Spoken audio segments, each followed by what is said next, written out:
Bom, pessoal, então, recomeçando, né?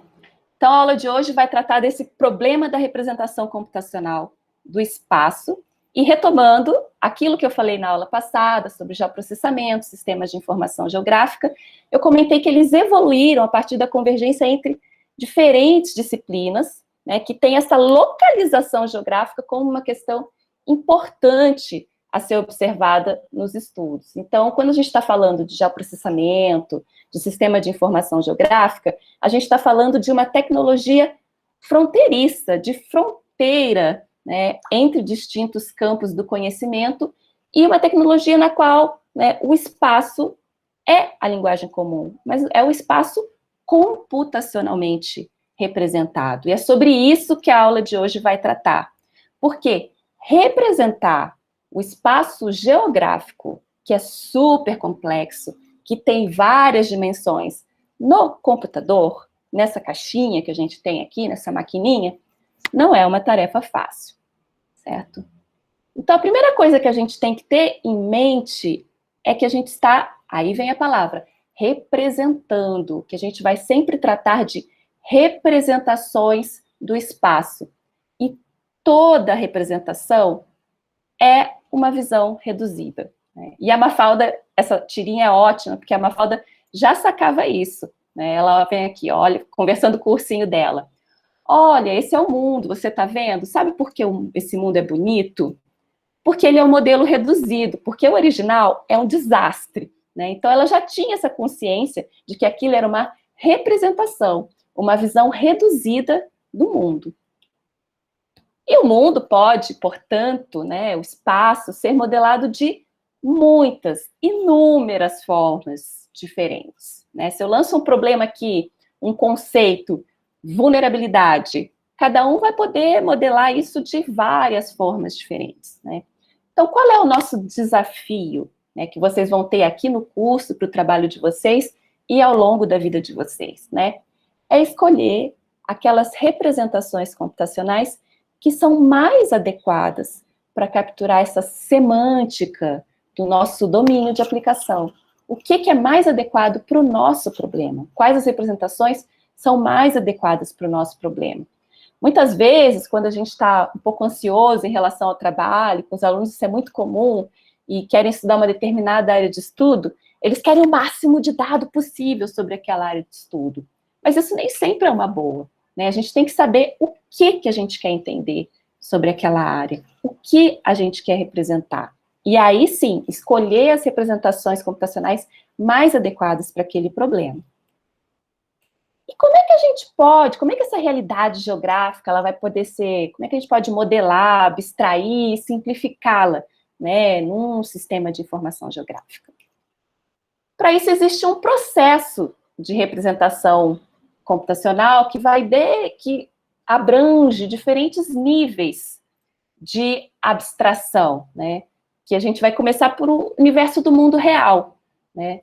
O que é o universo do mundo real? Primeira coisa, a gente tem que saber o que a gente quer representar, né? Vocês têm um trabalho para desenvolver que eu preciso representar para responder essa minha pergunta, né? Para fazer esse diagnóstico que eu quero fazer.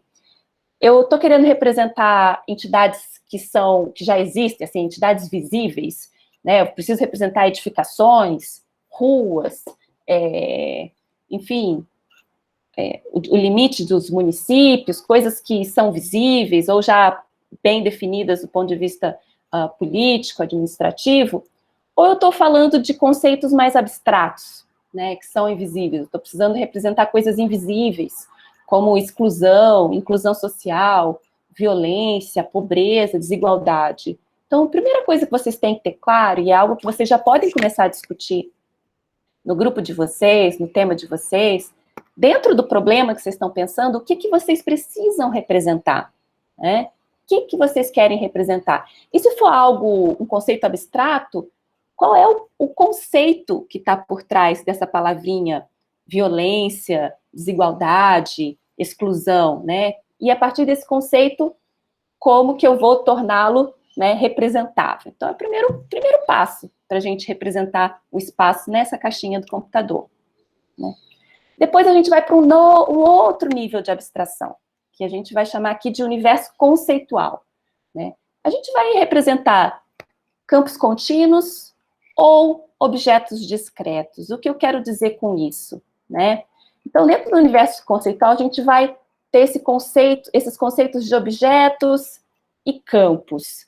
Objetos discretos, né? Quando a gente vai tratar de representar o espaço na forma de objetos discretos, a gente está representando o espaço geográfico como uma coleção de entidades distintas e identificáveis, né? Então, aqui eu tenho um exemplo, que são municípios.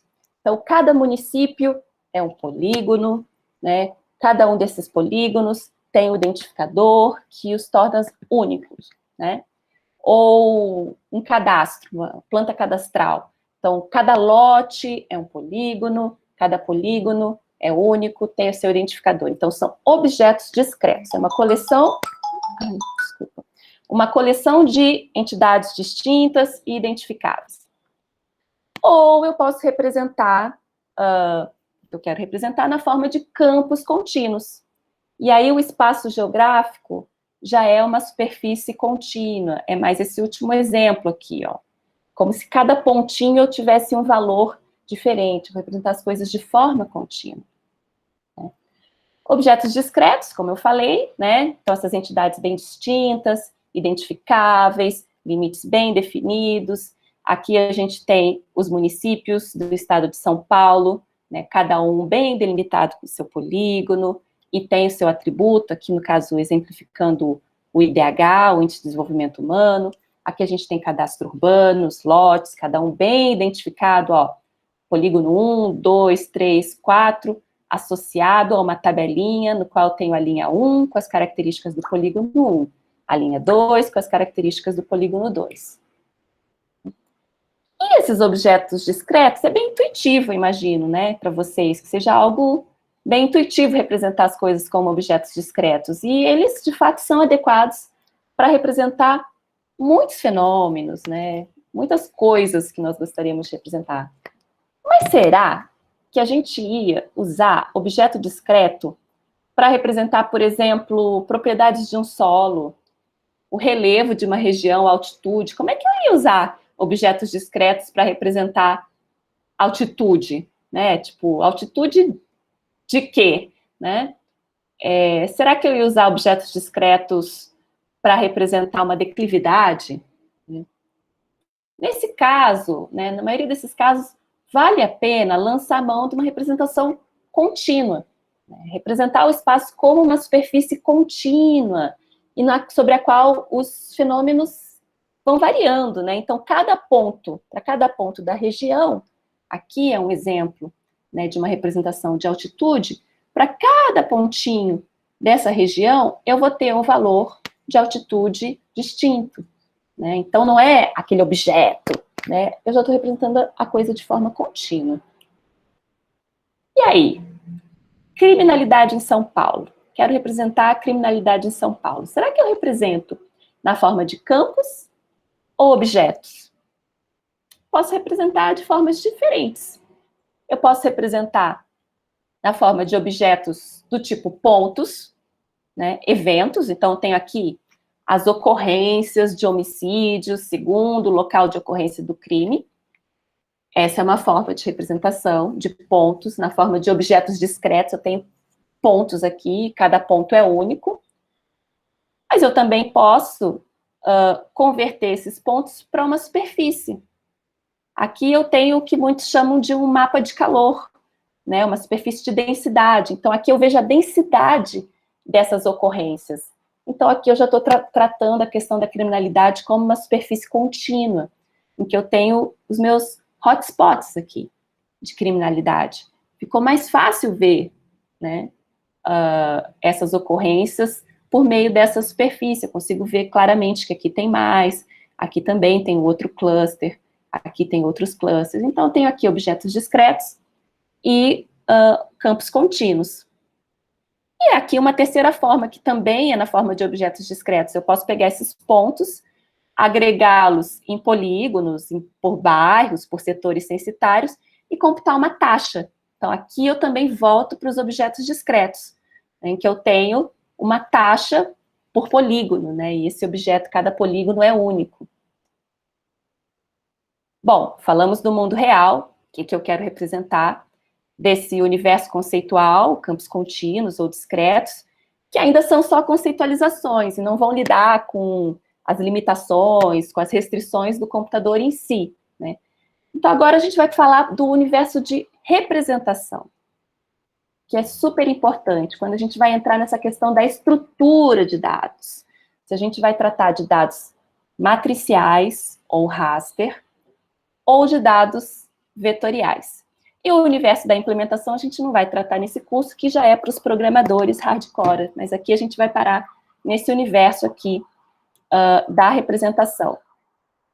A gente pode ter os nossos dados eles podem ser vetoriais, na qual a gente representa os elementos de uma forma relativamente precisa, na forma de pontos, ou linhas, ou polígonos, ou podemos ter dados representados, né, dados do tipo matriciais, os quais a gente subdivide esse espaço em células ou pixels. Eu tenho certeza que vocês já estão familiarizados com vários desses tipos de dados, né?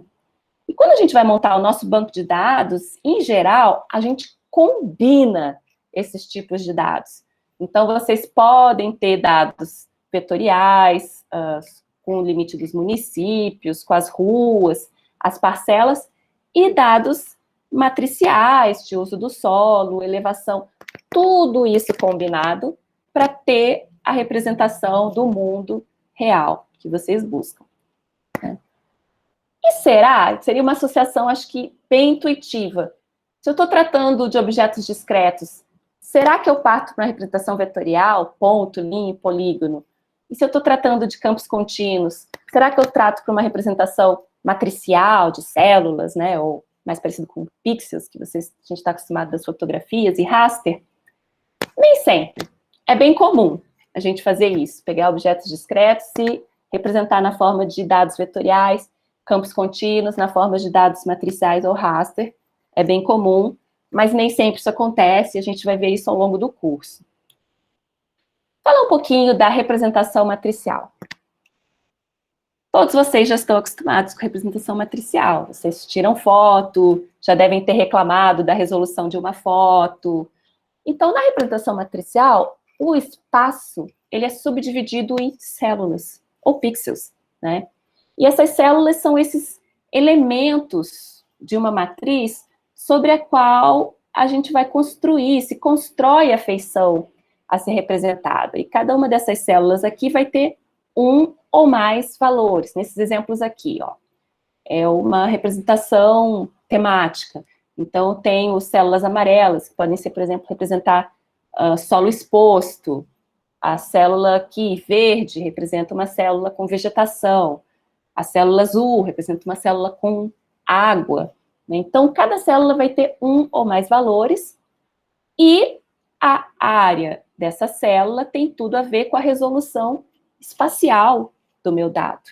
Né? Então, se eu tenho um quadradinho menor, uma célula menorzinha, eu tenho uma resolução espacial melhor. Se eu tenho um quadradinho maior, então já é outra resolução espacial, com outra granularidade. Então, quando eu estou falando de um dado matricial, eu tenho a extensão da minha matriz, tenho as células e a resolução. Essa distância aqui diz respeito à resolução. Se isso aqui corresponde a 10 metros no mundo real, eu vou dizer que é uma resolução de 10 metros. E nessa célula, eu vou ter algum atributo, né, que pode ser uma qualidade, se eu tenho dado temático, alto, baixo, tipo de solo, é vegetação, é água, ou pode ser uma quantidade, pode ser uma altitude, pode ser uma declividade, certo? Então, eu vou ter alguma informação associada a cada uma dessas células. O exemplo mais clássico é a imagem orbital. Então, em cada uma dessas células, desses pixels, né, cada um desses elementos da imagem vai ter um valor, vai ter um nível digital, que a gente chama, que ele é proporcional à energia eletromagnética que aquela superfície terrestre, aqueles alvos, refletiram ou emitiram, certo? Então, eu tenho uma informação associada a cada um desses pixels aqui, cada uma dessas células. Aqui outro exemplo, né? Tem uma representação de declividade, então, cada uma dessas células tem uma informação, né? Uma quantidade, uma informação sobre a declividade. É possível converter dados vetoriais para dados matriciais? É possível. Aqui um exemplo. Eu tenho um corpo d'água representado por um polígono, com um curso d'água aqui por uma linha, aqui uma estrada, aqui algumas árvores representadas por pontos, que eu posso passar para a matriz. É diferente? É diferente.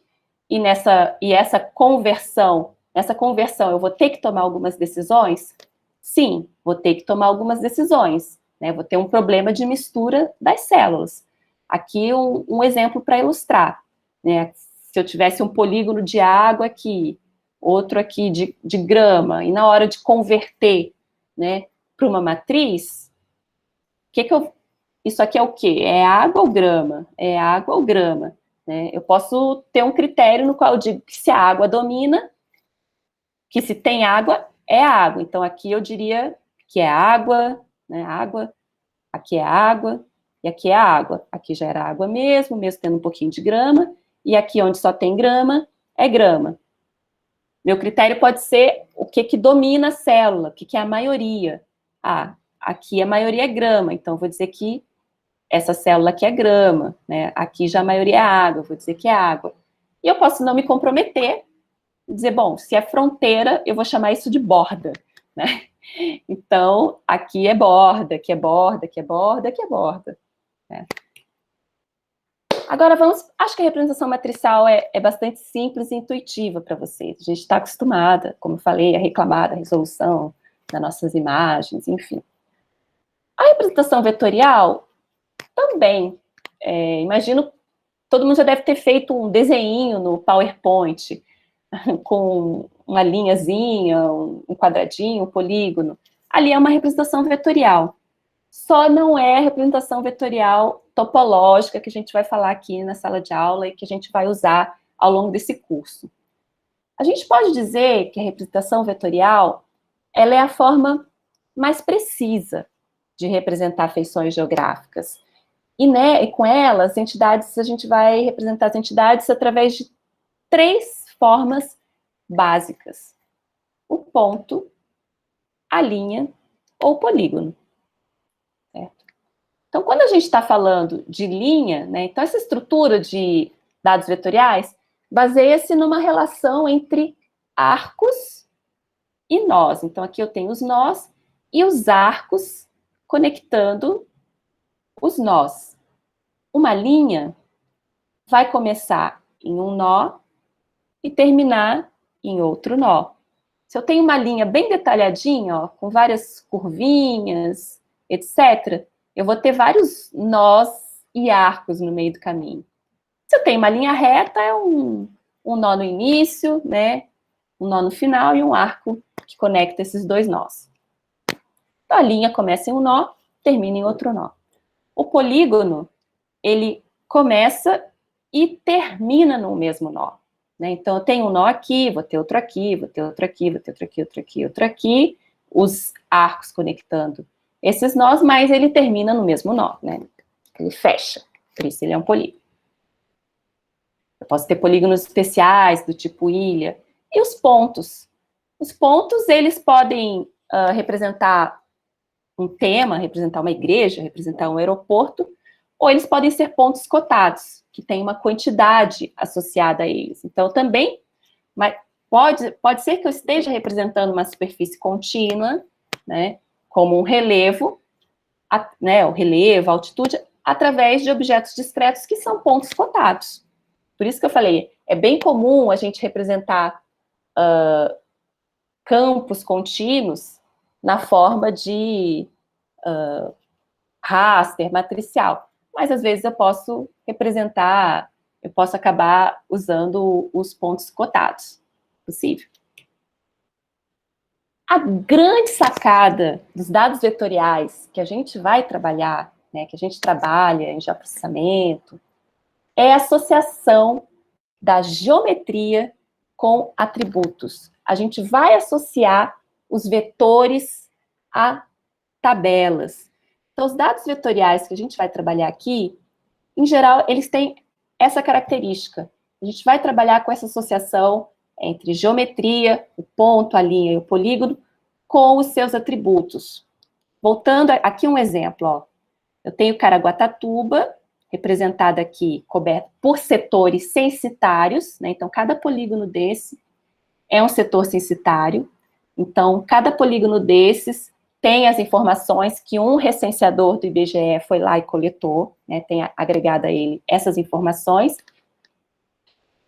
Cada setor censitário tem um identificador único e a cada setor censitário desse, a cada polígono desse, eu tenho aqui uma linha que traz os seus atributos. Então, eu tenho uma associação entre essa geometria, essa malha de setores censitários e uma tabela de atributos. Se eu apagar esse polígono aqui, esse setor censitário aqui, eu estou apagando a linha dessa tabela. Se eu apagar uma linha dessa tabela aqui, não tem dado aqui, deixa eu apagar. Tchum! Eu estou deixando um buraco aqui na minha malha de setores censitários.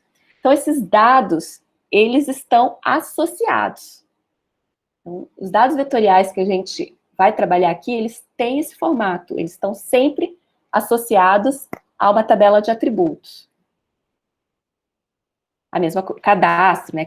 Se eu apago esse lote aqui, esse polígono, eu apaguei essa linha aqui. Né? Eles estão juntos. Essa representação que a gente vai trabalhar, vetorial, para entendê-la, é importante também entender o conceito de topologia, né? Que diz respeito às propriedades de um conjunto de dados espaciais que vão ser invariantes, a translação, rotação e escala. Então, pela topologia, por meio desse conceito, né, a gente vai determinar as relações espaciais entre as entidades representadas. Então, a gente vai ter propriedades de vizinhança, de pertinência, de conexão. Por exemplo, com isso a gente vai conseguir fazer consultas espaciais. Poder selecionar, por exemplo, selecione para mim todas as edificações que estão dentro de uma área de preservação. Porque, então, a gente vai tentar, por meio desse conceito de topologia, né, a gente tem essas relações topológicas, que a gente consegue identificar, que a gente consegue explicitar por meio dos dados vetoriais, eu vou poder fazer esse tipo de consulta. Né? Ou selecione para mim todos os bairros, né, polígonos, que têm uma interseção, uma sobreposição com uma determinada rodovia. Né? Então, eu tenho essas relações espaciais entre as entidades. Eu consigo estabelecer essas propriedades de vizinhança, ao lado de pertinência, dentro de, e de conexão ligado a. Então, quando eu estou falando de estruturas vetoriais, eu posso ter entidades, polígonos, sem topologia, que a gente vai chamar de uma estrutura vetorial do tipo espaguete. Então, quando eu estou num software do tipo AutoCAD, ou no PowerPoint, que ele deu o exemplo, a gente está desenhando aquelas coisas, mas eu não estou falando, eu não vou tratar ali de nenhuma propriedade topológica.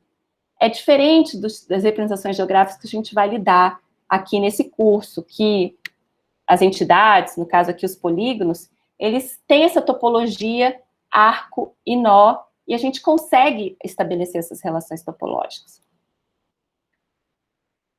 Um outro tipo de representação, né, bem comum, mas que a gente vai trabalhar pouco ou nada nesse curso, é do tipo rede, é um bom exemplo, que a gente tem esses objetos com topologia arco e nó, a gente está tratando de grafos, né, então a gente vai ter esses arcos que vão ter, de certa forma, uma relação de direção, e os nós que vão ter uma relação, alguns atributos e alguma propriedade de impedância, que é esse custo de deslocamento. É possível representar a mesma coisa de forma vetorial e de forma matricial? É. Esse slide aqui traz alguns exemplos. Eu posso representar o endereço de uma casa por pontos, né? Aqui os pontinhos, onde estão localizadas as casas aqui. Posso converter isso para matriz? Posso, certo? Ruas, né? Vias. Posso representar isso como usando uma estrutura vetorial. Então, aqui eu tenho segmento de linha, né? Que consiste de 2 pontos, A e o B, e esse arco ligando esses 2 pontos. Posso representar isso na forma matricial? Posso, mas aí essa mesma via vai ser representada aqui, essa via 11, por 52 pixels, né, 52 células. Parcelas, lotes, posso representar de forma vetorial? Sim, geralmente representamos de forma vetorial, assim como as vias, né? Aí essa parcela 5 aqui é representada por 4 pontinhos, A, B, C, D, e os respectivos arcos, né? Posso representar de forma matricial? Posso, mas aí essa mesma parcela é representada por 42 células com o valor 5, que é o código, né, o nome da parcela. Professora, o que é melhor? Dado representação vetorial ou matricial? Não tem melhor, certo? Cada um vai ter suas características, suas propriedades. Qual é a vantagem da representação vetorial? Ela vai preservar esses relacionamentos topológicos, certo? Eu consigo ver que esse polígono é vizinho daquele. Se eu represento essas duas feições como células, eu estou vendo que uma célula é vizinha da outra, mas eu não consigo ver que toda essa entidade, toda essa parcela 5 aqui, é vizinha da parcela 4. Eu vou estar lidando com grupos de células diferentes daqui. Aqui eu consigo ter bem... me servir desses relacionamentos topológicos. Eu consigo entender que essa parcela 5 aqui é vizinha da parcela 4. Toca a parcela 4. E a representação vetorial, ela é melhor quando a gente necessita de precisão, certo? Então, se eu vou delimitar o meu terreno, eu quero ser bem precisa, se eu tenho uma rede de água, de eletricidade, eu vou buscar precisão. Então, é melhor uma representação vetorial. A matricial, ela já é mais interessante quando a gente está representando fenômenos que são contínuos no espaço, né? Elevação, a temperatura, a densidade populacional. Então, você tem aquelas células, né? E aí, aquela grade, você vai representar esse fenômeno de forma contínua. Também é interessante a estrutura matricial quando você quer fazer uma superposição de planos de informação, uma álgebra de mapas. Tem aqui esse exemplo aqui, eu tenho densidade, exposição, eu posso sobrepor essas várias células aqui, ó, o perigo de fogo, perigo de inundação, e gerar um mapa final, que é o mapa de perigo. Aqui ganhou, essa célula ganhou ponto 2 aqui, porque tem um perigo de incêndio. Aqui de inundação ganhou ponto 2. Então, aqui no mapa final, ganhou um peso 4, ou seja, tem mais perigo. Então, você consegue fazer essas álgebras de mapa com mais facilidade, porque a gente está lidando com a mesma unidade espacial de análise, que é a célula. Bom, e que tipos de dados a gente tem, né? Considerando essas representações vetoriais e matriciais, vamos falar agora dos tipos de dados que vocês vão encontrar por aí e que vão compor o banco de dados geográfico de vocês. A gente vai ter dados, muito provavelmente, no banco de dados de vocês, se não da disciplina, mas os próximos bancos de dados geográficos que vocês vão construir na carreira de vocês. É muito provável que tenha imagens, certo? Que é uma representação matricial, aqui um exemplo de uma fotografia aérea, aqui um exemplo de uma imagem Landsat, a gente vai falar bastante sobre ela na aula de sensoriamento remoto. Aqui um exemplo de laser scanner, né, que já vê a ideia, é uma nuvem de pontos, a ideia é você ver a altitude aqui. A gente vai ter dados temáticos. O que são os dados temáticos? São aqueles que descrevem a distribuição de uma grandeza geográfica de uma forma qualitativa. Por exemplo, um mapa de uso do solo. Pode ser tanto vetorial aqui, nesse exemplo, quanto matricial. Eu tenho aqui um polígono, né, ou várias células que representam a floresta, né, esse tema, floresta, né, o dado qualitativo, né, uma categoria. Eu tenho aqui a agricultura, a água, eu tenho uma área construída, urbana, e assim por diante. Aqui outro exemplo, né, o mapa de cobertura e uso da terra. Então, o dado que a gente costuma chamar de temático. Temos também os dados cadastrais. Nos dados cadastrais, cada um dos elementos é um objeto geográfico que vai ter atributos e vai estar associado a várias representações gráficas. Então, aqueles exemplos que eu já dei, né? A gente cadastra, dados cadastrais, a gente pensa que é só um cadastro, né? De lote, de edificação.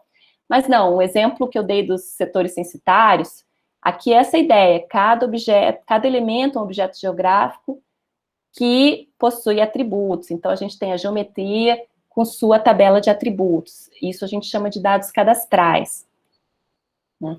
E esses atributos, né, que aparecem aqui na tabela, essas colunas da tabela, eles podem ser qualitativos, pode ser nome, né, o nome do município, o nome do proprietário do lote, pode ser categorias, pode ser um atributo ordinal, ou seja, pode ser ordenado, é pouco, médio, muito, né? Baixa vulnerabilidade, média vulnerabilidade, alta vulnerabilidade, e pode ser um atributo numérico, né? Uma quantidade, então, quantas pessoas tem no setor censitário, quantos domicílios tem, qual é o preço, o valor desse imóvel estimado para calcular o IPTU e assim por diante.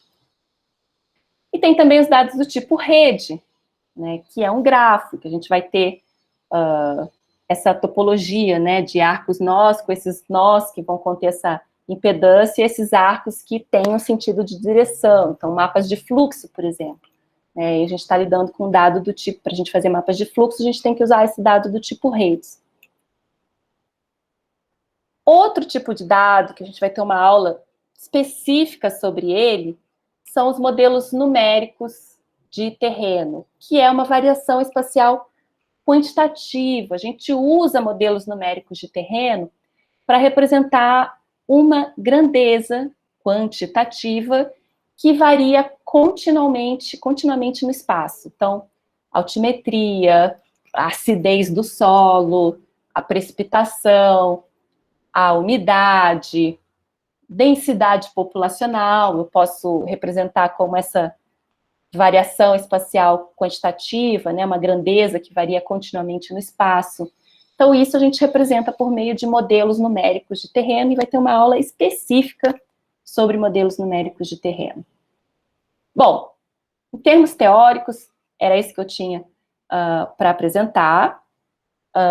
Quero que vocês leiam esse capítulo, a representação geográfica, e agora vocês estão liberados para fazer a atividade prática. Eu vou falar um pouquinho dessa atividade prática, embora esteja tudo descrito no vídeo tutorial, que é a primeira vez.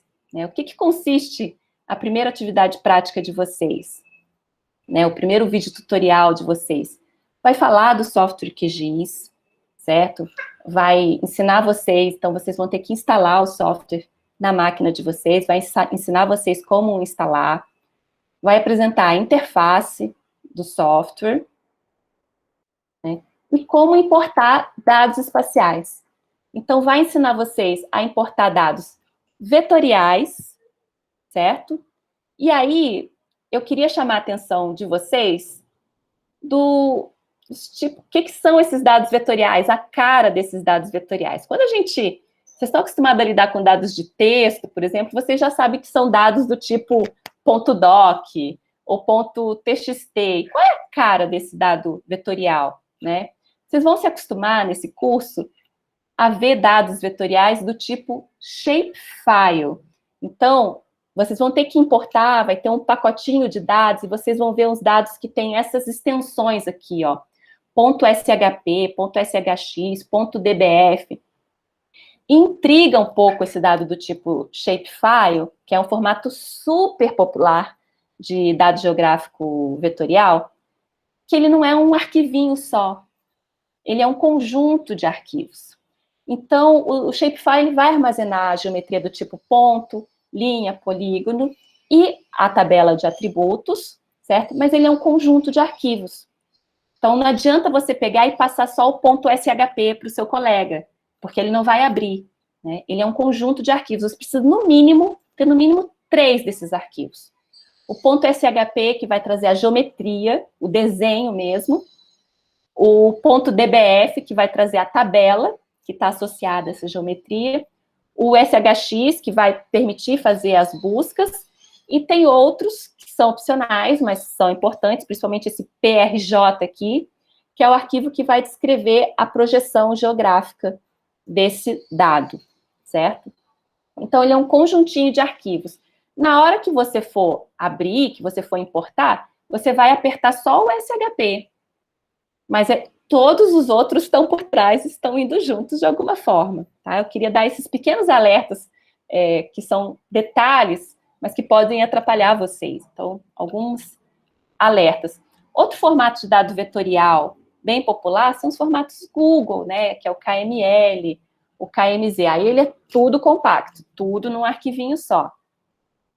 E você pode converter KML em shapefile no software QGIS ou qualquer outro software, né?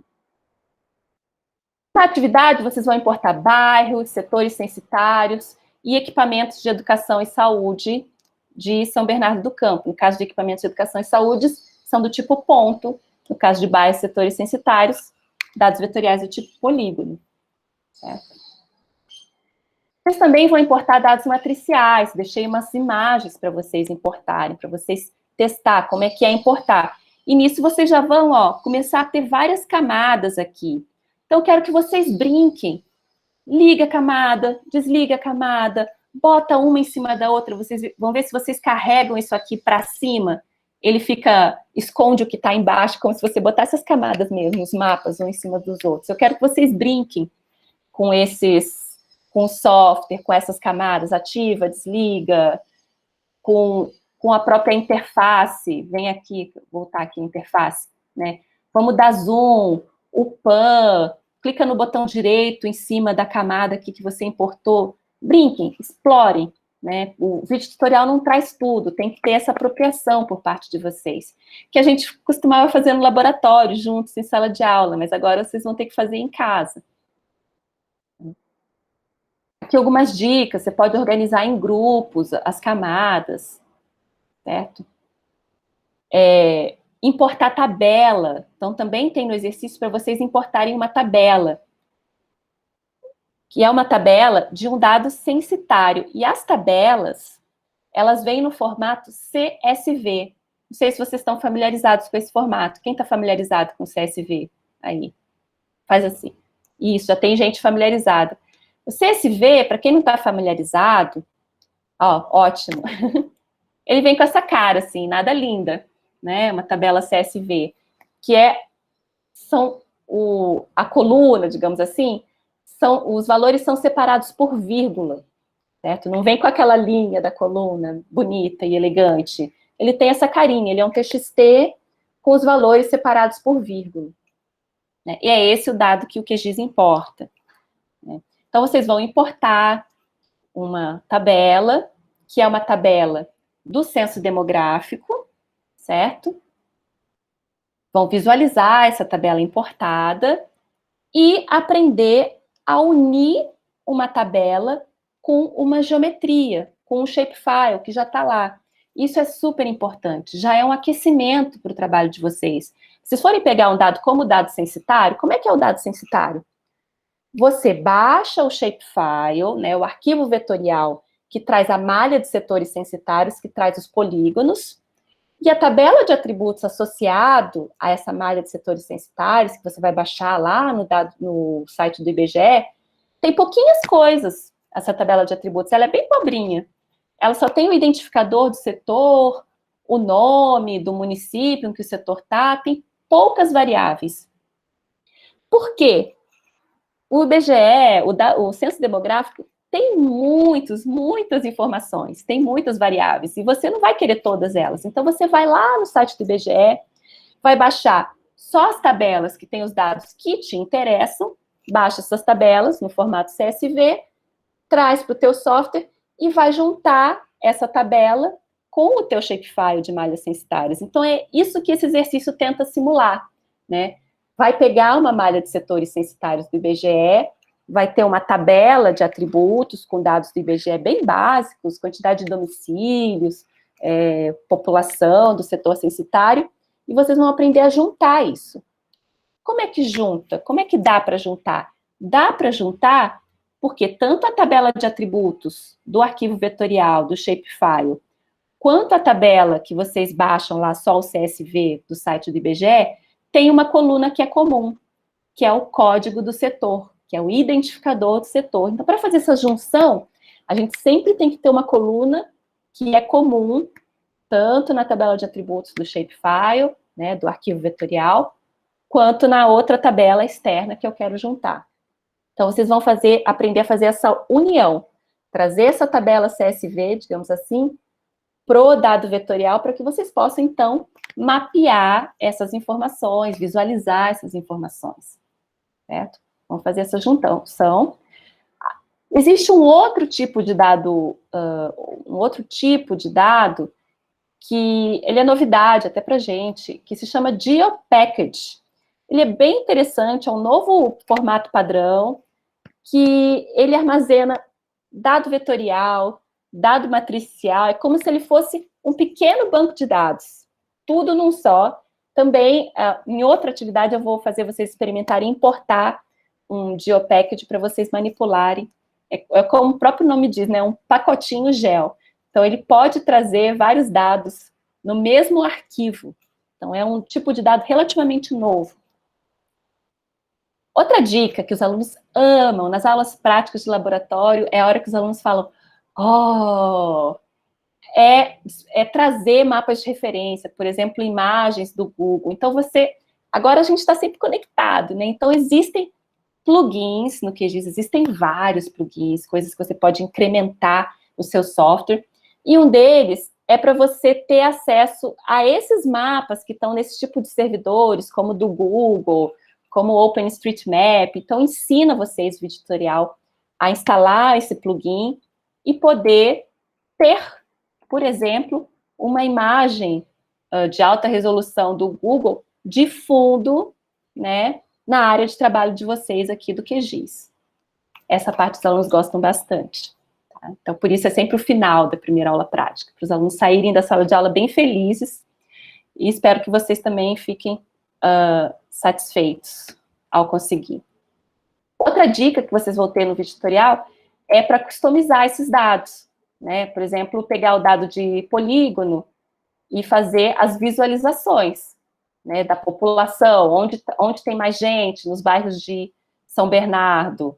Você pode, digamos, espacializar isso de formas diferentes. E o vídeo vai ensinar vocês a fazer isso. Seja espacializar os atributos que estão associados a polígonos, ou a pontos e a linhas. Então, a partir de hoje, eu já deixo para vocês a parte 1, vocês já têm condições de fazer a parte 1 da atividade 2. E a partir da semana que vem, vocês vão ver o outro vídeo tutorial para fazer a parte 2 da atividade 2, junta tudo no relatório com print screen e submete lá no Moodle, tá bom? Então, é isso. Professora, posso fazer uma pergunta? Pode. Deve. Eu estava